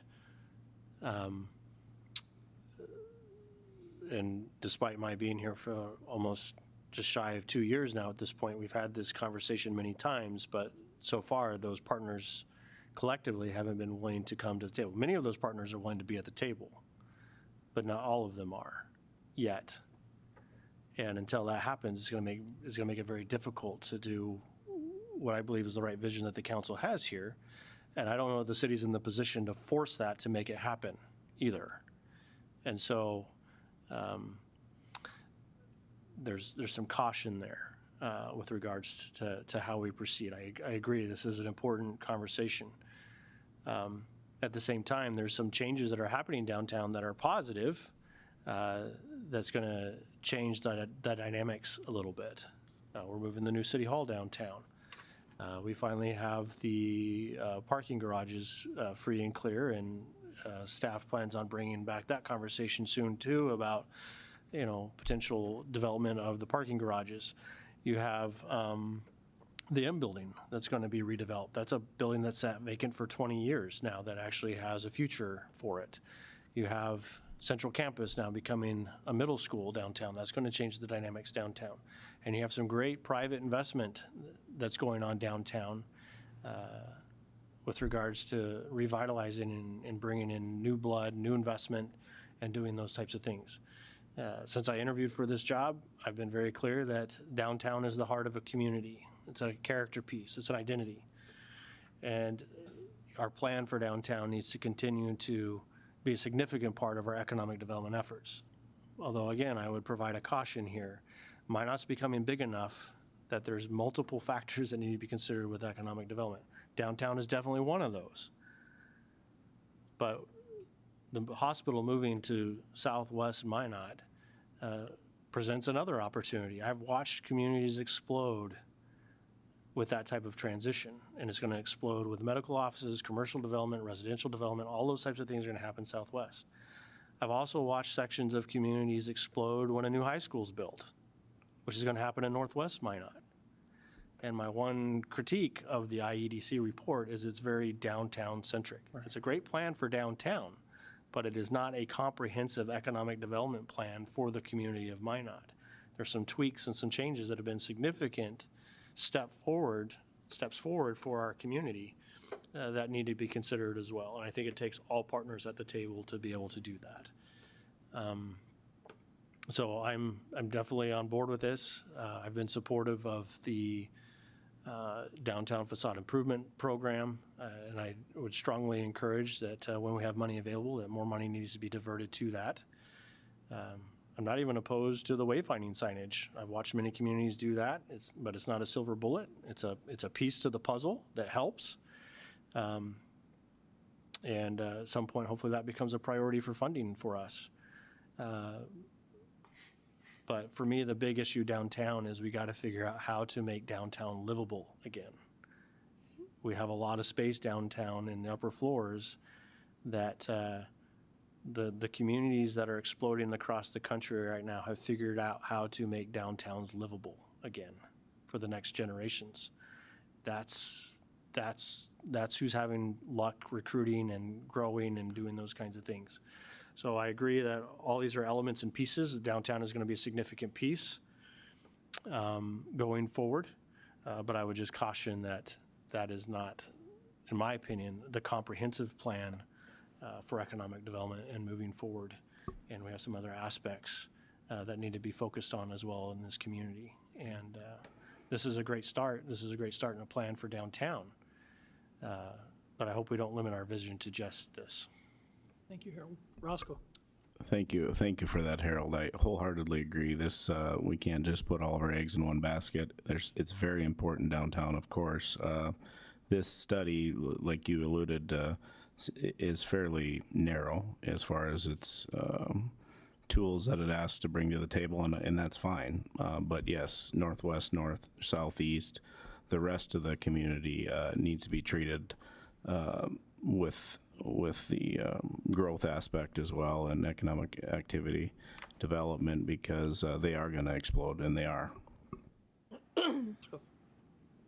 Lisa? Yeah, just briefly, I want to segue off of what the city manager mentioned, because as this conversation was taking place, I did think I've heard from a number of people, city needs to do something with Trinity Hospital buildings. And again, we don't own those properties. We need to have Trinity at the table to have those conversations. And it just kind of reminded me that in the IEDC report, one of the recommendations to us was to merge our two libraries.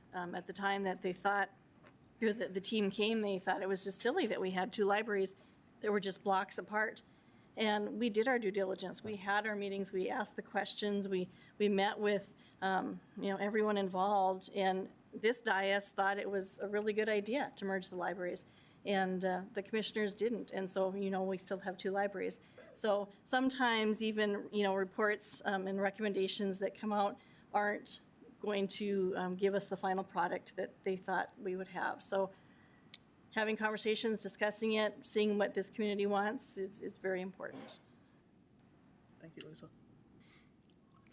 So are we looking for a recommendation on the direction with IEDC?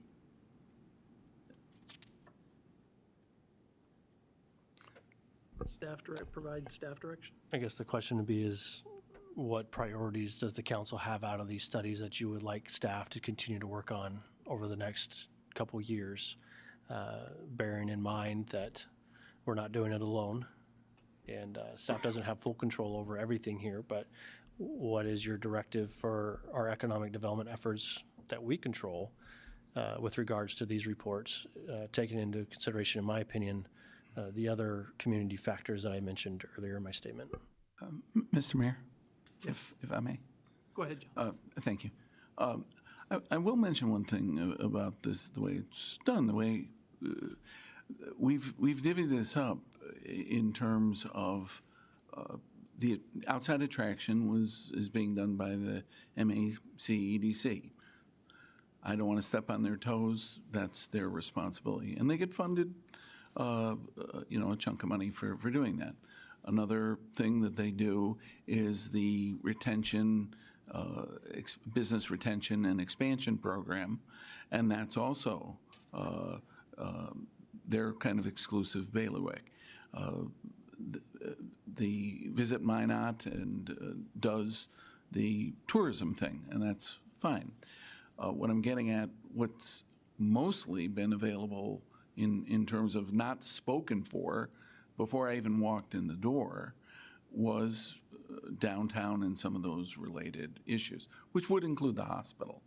So in terms of the marching orders that I have, they kind of do match up fairly well with the kinds of work that the city is kind of reserved for itself by default or on purpose, intentionally. And I think it's done a pretty good job for that. And I've tried to concentrate my efforts on those kinds of things that, again, are not assigned to others. Well, Mr. Mayor. Yes, Roscoe. I mean, there's a lot of recommendations. I honestly haven't read them all. Would like to. I mean, is there some just to say, well, do all 74? It seems a little, I don't know what the right word is, but doesn't seem doable just in one motion. So, I mean, I'd like to just wait, identify 20 or 30 that we think we can do and actually achieve. I mean, just saying do them all. You don't have the budget funds for most, if not all of them now anyway. Don't know the timelines. I mean, there's some direction that would need to be done, I think, too. So I would say, come back with 20 of them that are doable. I mean, I wholeheartedly support it, but just to say, well, just do them all. I mean, it's not, we know it's not going to happen, so why say that it's going to happen? Thank you, Roscoe. I think the recommendation is either follow the report, come back with, and we can come back with the 20 recommendations, or toss the report out and maybe do a new report, so. Oh, okay. Well, then that makes sense. So I don't know, In my opinion, I don't think there's a motion necessary. Again, I'd like to see just some more work done, the continued work that's been done, and some of the things that we've identified, with the Trinity buildings. Yes, we don't own them, but again, starting that conversation, we're 4 years closer to that transition to the new campus than we were 4 years ago when we had these conversations. So I think just maintaining some of those conversations and working those conversations. And it sounds like there's a committee that's already doing some of that work. I think maybe if the council, if we've been given a list of properties that Trinity is looking to vacate, maybe some visioning needs to start happening sooner rather than later. So we get out in front of it, I guess, a little bit or as much as possible. So I would echo the comments that again, we maybe come back with some priorities within the report, identified, narrowed down from the 74, 73 that we have, and go from there. Thank you, Paul. Carrie? So a good starting point is one of, I think, the attachments you gave. It's the IED recommendations checklist, the priority suggestions, and that was, it looked like Visit Minot was on there. Were you on it? It says Rosenthal. Were you here then? No. Wolski and Lindsay Oxon. So there was another Rosenthal parading around. No, I think it was a comment that I added when I laid it out, I think. But I think, it has like 7 framing questions, right, for each of the priorities.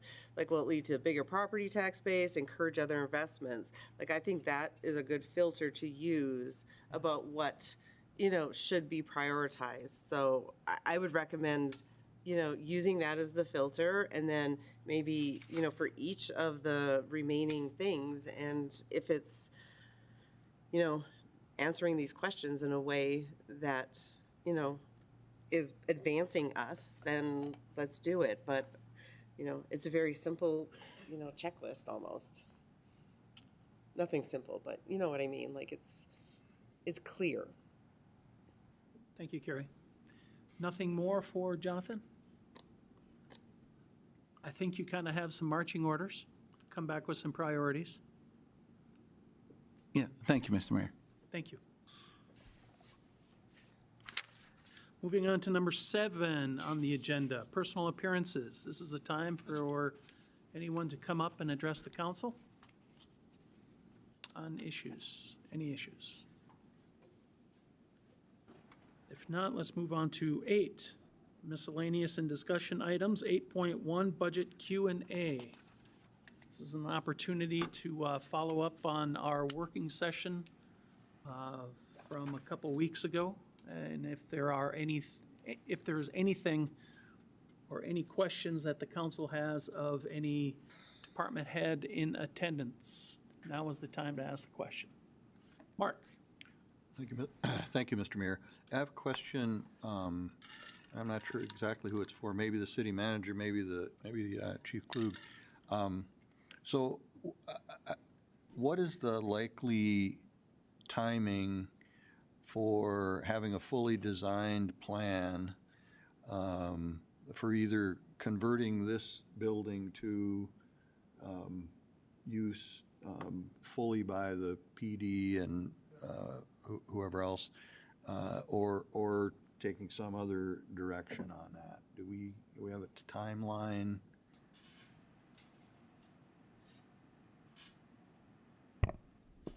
Mr. Mayor, Alderman Janser, I just finished the RFQ today. Hopefully we can get that published on the website tomorrow and sent off to be posted for, to take qualifications. I believe the timeline on that, it would come back for, I think it would come back to council the first meeting in November for selection.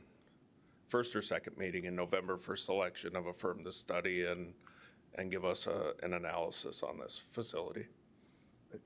And so that would be a space planning study, essentially? Mr. Mayor, Alderman Janser, it's written as a space analysis and feasibility study for the police department and municipal court.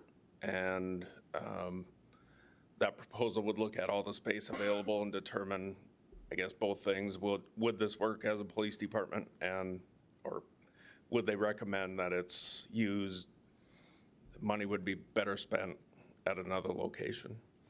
Okay. And so presuming that comes back, then, you know, I would guess that a next step would be perhaps some design work based on those recommendations. Is that a reasonable assumption?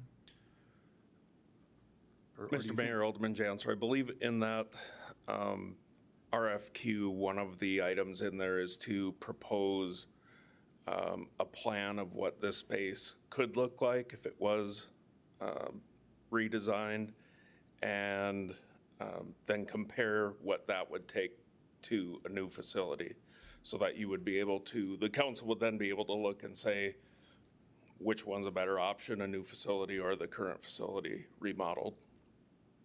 Okay. Okay. I'm just trying to, Chief, I'm just trying to get a timeline kind of on when we might be to a point where, you know, we're looking at construction or actually acting on whatever direction is chosen. You know, knowing how these things go and the time that it takes to get reports and get, you know, then a design and get, you know, I'm wondering, you know, where that puts us. Obviously, for you and your department, whatever happens, the sooner the better. I understand that, and that's certainly what we would want to happen. But thank you for that information. I appreciate it. Thank you, Chief. Any other questions of any department head? Or Harold? Nothing else? We can move on to item 9, and that is adjournment. So moved. A motion, is there a second? Second? All in favor? Aye. Aye. We are adjourned.